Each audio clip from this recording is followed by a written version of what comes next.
My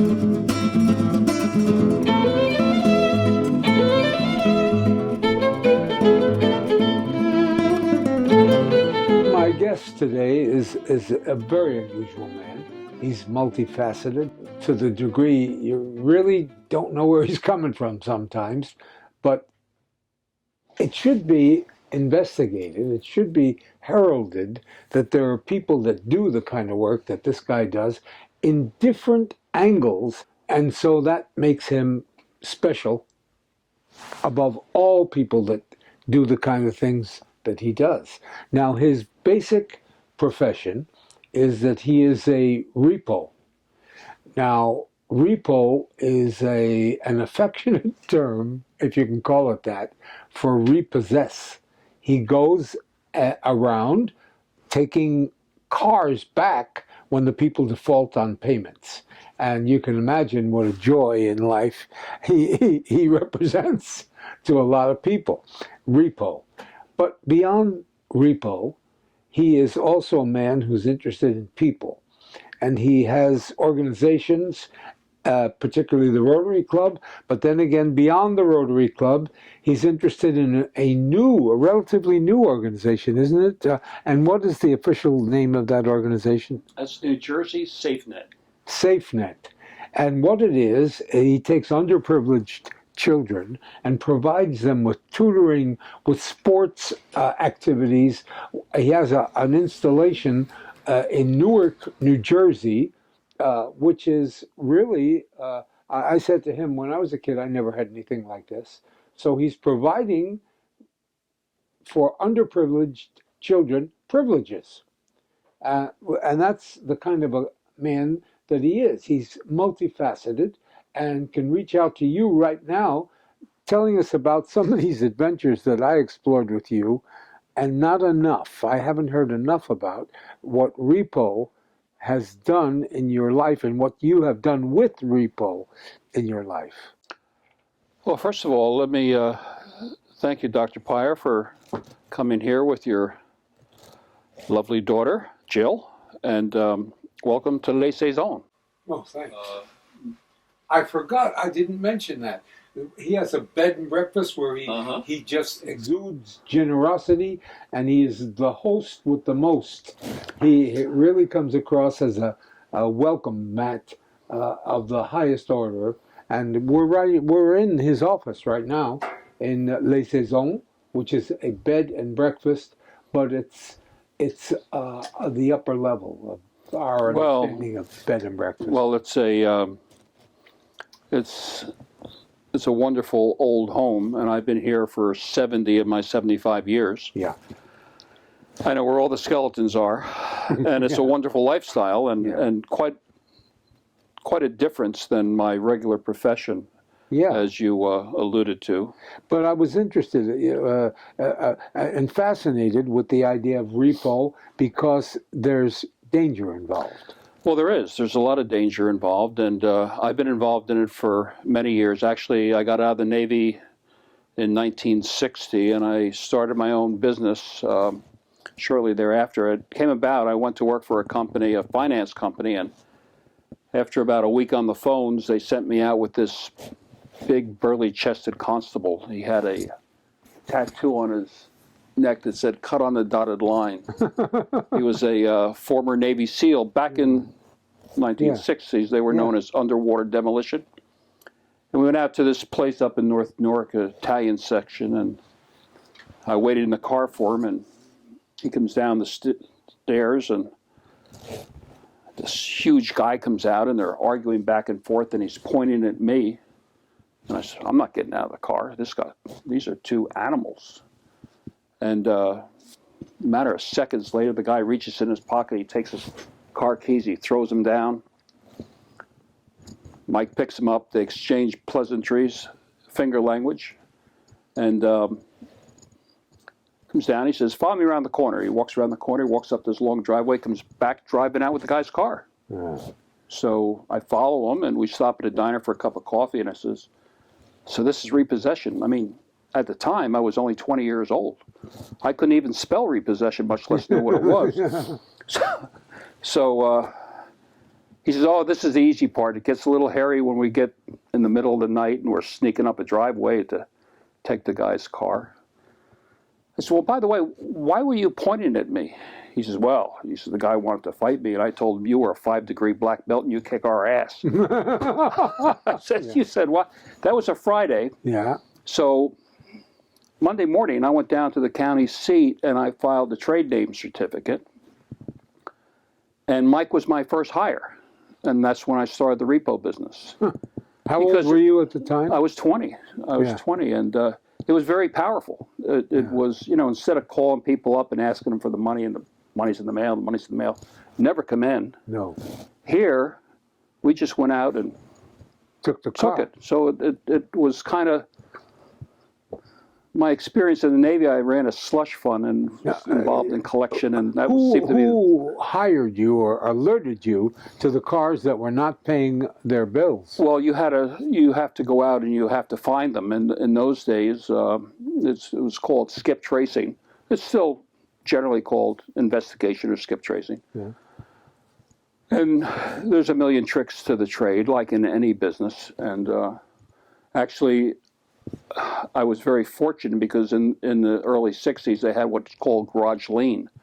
So I got a bunch of tire companies, Firestone, Goodyear tire companies. I started doing their work on delinquent payments where they weren't paying for the tires or the repairs on the cars. Mm-hmm. Then I got all the Cadillac dealers and I got the car dealers, and then slowly I began to get the banks and the credit unions and what have you. So you were a 20-year-old kid fascinated with the idea of repo, and you saw, well, this is interesting, but you had to get the idea that in the majority of the cases, the people were not exactly going to throw flowers and hearts and buy you a box of candy or anything like that. They were going to be angry at you and reject you. Well, yes, of course, nobody really wants to lose their car, their truck, their tractor, trailer, mobile home, their boat, motorcycle. I mean, we recover everything from automotive to office equipment and phones and even hearing aids. In the day, we used to take hearing aids. Usually anything bought on time, right? Anything bought on time, yeah. Sure. And but generally speaking, the majority of people, they're good people. Yeah. And if you treat them respectfully, which I insisted on as I grew and had more people doing the work, it was returned to you. That's what I wanted to know. You have a warm personality. You have a gregarious way of presenting yourself. Did you ever have situations where you made friends with the people that you were taking? Oh, all the time. That's how I built my business. I built my business based on debtors who would call up the bank and thank them for sending me out there because of the way I treated them. Yeah, that's and it was so much easier. I mean, you see, repossession, the number one thing with repossession has to be peaceable, where found, and it can't have any color of law, badges and guns. So you have to go in. If you're going in, you're not going in as a law officer or something like this, or a constable or something along these lines. You're going in, and so you approach them in a open manner, and that's usually the kind of response you get. And you have right on your side. Right is might. But you have been shot. You have shot at. Yes. Shot at. Those situations don't normally happen. They're rare, although we lose people all over the country. I'm involved nationally. I'm in a number of national organizations, and I've been very active on the national scene. But that's another part of my life. Well, what other negatives presented themselves to this 20-year-old hopped up youngster who saw fairly good money in that kind of stuff, right? Well, yes. Of course, I was working for a finance company at the time, and within very short order, it started part-time, but within a matter of months, I was making more money part-time than I was making full-time working for the company. Yeah, well, that's an incentive.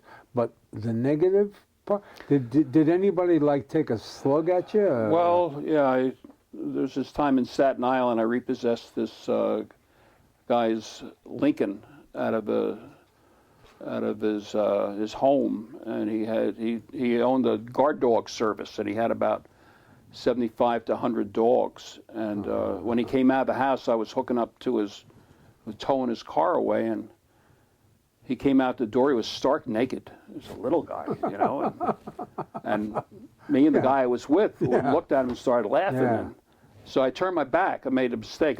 This was early on in my career, and I was walking up the front, and he was behind me, jumped on my back, and bit me in the neck. The dog or the guy? The guy. Oh, the guy. His wife was screaming. He was naked. He's on my back, and You fell in love with him. I want to marry him. Yeah. But a human bite is very serious, so Yes. I pulled him off me. And again, you can't really, you can't engage them in a fight or anything. So I left the car, went immediately to the hospital and got treated. And then when I came back, the car was gone, and he parked it right up in the middle of his dog pound. Oh boy. With all these dogs. So our industry, we worked together. So I got a whole bunch of other repossessors in New York and New Jersey, and they met me there. And we actually surrounded the impound and distracted the dogs and took the pins out of the gate, opened up the gate, snuck the truck in, grabbed it with our equipment. Dogs were biting the tires. It was quite a thing. Unbelievable. Got in and out, closed the gates without losing one dog. Because we like dogs. Yeah. I've said over and over to you, I said, this is solid meat for a movie. Repo, just the name Repo. I leave the movie making to my wife. Yeah, she's the movie. Screenwriter. Yeah, she's a screenwriter. Maybe someday I may consider it. Yeah, it's got a lot of adventure stuff.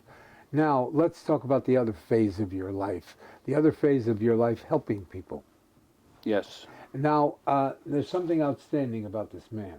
I gave a talk in a Rotary Club in Maplewood, and this man came up to me, and I remember that he said, well, that was an interesting talk, and now through you, and he was buying my book at the time, he said, I will be able to talk to my daughters and my grandchildren. My granddaughters, of course. Yeah. Yeah.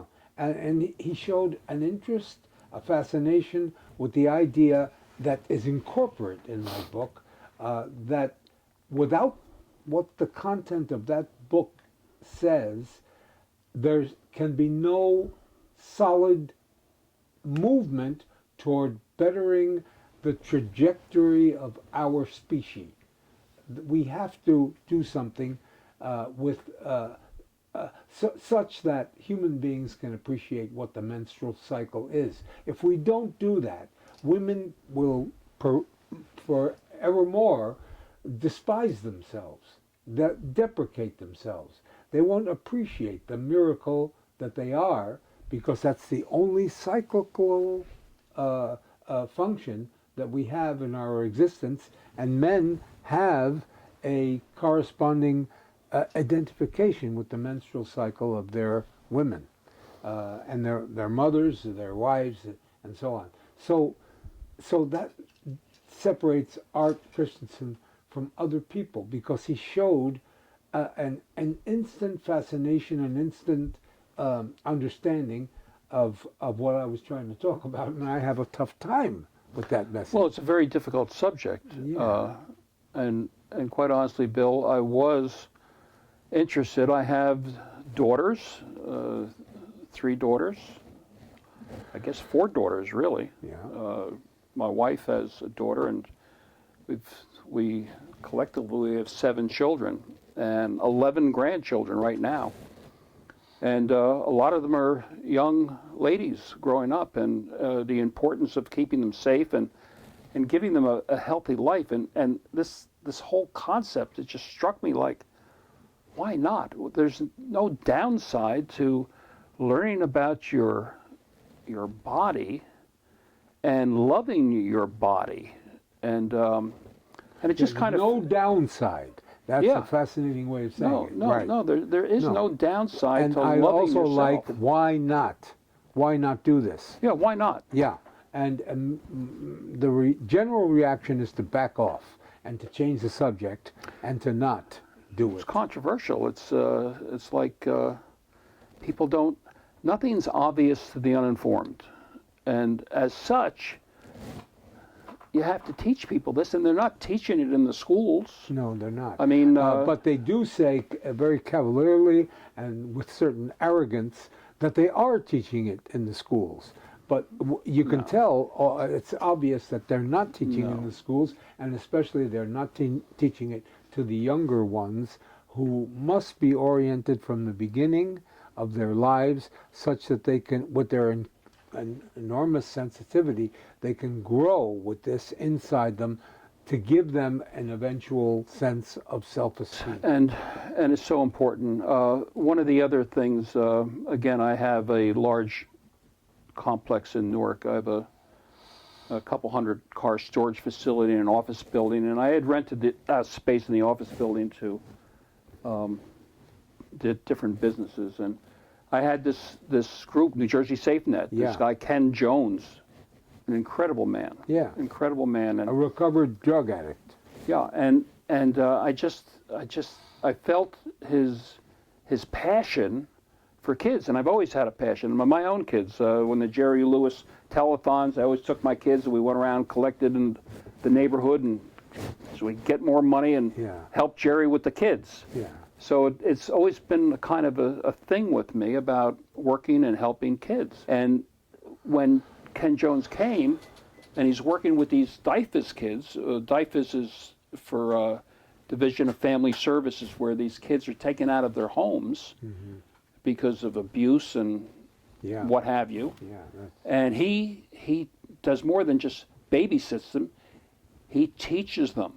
So what I did as a result of that, he was losing space he had in Elizabeth, so I had some space in my office building, and I gave him some space, and we formed a board of directors to assist him in this project, such that I realized very early on that I always had this thing with Boys Town.